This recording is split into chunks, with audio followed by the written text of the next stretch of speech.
अब बिल्व पत्र का महात्म्य पूछा था तो ये कहा गया कि देखिए और ज़्यादा क्या कहें, ये बिल्व वृक्ष जो हैं वो साक्षात महादेव का ही स्वरूप है। आपको याद होगा जहाँ पर यहाँ जप करने से ज़्यादा फल यहाँ मिलता है, यहाँ से ज़्यादा यहाँ मिलता है, वहाँ पर स्पष्ट लिखा है ये बिली पत्र का वृक्ष जहाँ है, बेल का वृक्ष और तुलसी, वहाँ पर जप आदि करने का बहुत फल है। तो कहा कि और ज़्यादा क्या आपको बताया जाए, बस साक्षात शिव रूप हैं और शिव की जो महिमा है वही बिल्व पत्र की महिमा है, तो बस आप उसका लाभ लें, यही मुख्य है। फिर भस्म महात्म्य, रुद्राक्ष महात्म्य और नाम महात्म्य ये आप बताइए। ऐसा जब ऋषि मुनियों ने पूछा तो कहा कि ये भगवान शिव को प्रसन्न करने वाला और समस्त लोगों के लिए हितकारक विषय है, इसलिए मैं कहता हूँ। देखें, जिसके मुख में भगवान महादेव का नाम है, जो मुख से सदा शिव शिव आदि नामों का उच्चारण करते रहते हैं, पाप उनका स्पर्श भी नहीं कर पाते। शिव का नाम, विभूति और रुद्राक्ष ये तीनों त्रिवेणी के जैसे परम पुण्यमय माने गए हैं, ये परम पवित्र माने गए हैं। तो जो भी व्यक्ति ये तीनों वस्तुएं जहाँ पर रहती है उसका दर्शन भी कर लेता है तो उसको त्रिवेणी स्नान का फल प्राप्त होता है। कैसे? बोले भगवान शिव का नाम ये गंगा स्वरूप है और विभूति यही यमुना है और रुद्राक्ष जो है वो सरस्वती माना गया है। तो इस तरह से इन तीनों की संयुक्त जो त्रिवेणी है वो समस्त पापों का विनाश कर देती है। हे ब्राह्मणों, इन तीनों का महात्म्य यानी शिव नाम का महात्म्य और विभूति का महात्म्य और रुद्राक्ष का महात्म्य ये भगवान महेश्वर के अलावा और कौन जान सकता है। हम थोड़ा सा आपके सामने वर्णन करेंगे। शिवजी यह नाम रूपी दावानल से समस्त पापों का अनायास ही विनाश हो जाता है। ये सत्य है, ये सत्य है। शिव नाम से समस्त पापों का विनाश।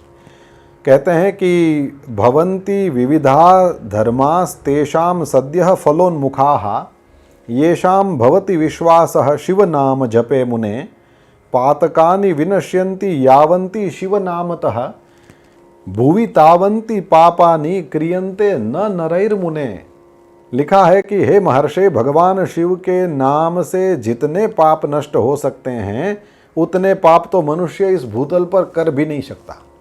अब इतने पाप आप नहीं कर सकते जितने भगवान का नाम नष्ट कर सकता है, तो कितनी बड़ी बात हो गई।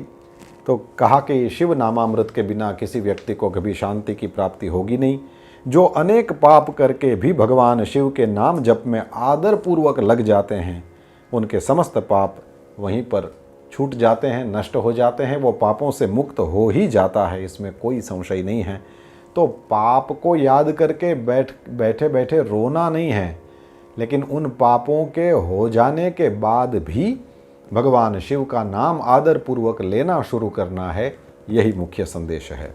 तो भगवान नाम का ये महात्म्य बताया। अब कहते हैं कि अलग अलग प्रकार की भस्म होती है, जैसे हमने वो लोकाग्नि जनित और वेदाग्नि जनित और शिवाग्नि जनित ये देखा था। तो अब इसमें यहाँ पर भेद बताए हैं। कहते हैं कि एक है महाभस्म और दूसरी है स्वल्प भस्म, ये दो भेद हैं। और महाभस्म के भी कई प्रकार के भेद हैं, श्रौत, स्मार्त और लौकिक। और ये सारे भेद बता करके फिर त्रिपुंड्र का जो ये द्रव्य है इसको धारण करना चाहिए, ये लिखा है। तो भगवान महादेव भी त्रिपुंड्र धारण करते हैं, तो ये भी ब्रह्मा विष्णु महेश के ही भाव से धारण करते हैं। इस तरह से भस्म के कई प्रकार के भेद बताए और किस प्रकार से ललाट में त्रिपुंड्र करना चाहिए उसका ठीक से यहाँ पर वर्णन किया गया है। कोई व्यक्ति भक्ति भाव से नित्य नमस्कार करके स्नान आदि करके त्रिपुंड्र धारण करता है तो ये केवल त्रिपुंड्र धारण करना भी उसको मोक्ष की प्राप्ति करा देता है, ये लिखा है। अब न्यास आदि करके त्रिपुंड्र धारण करना चाहिए, इसकी विधि बताया है। और इसके बाद में अब रुद्राक्ष की महिमा का थोड़ा यहाँ पर वर्णन है। कहते हैं कि भगवान महादेव ने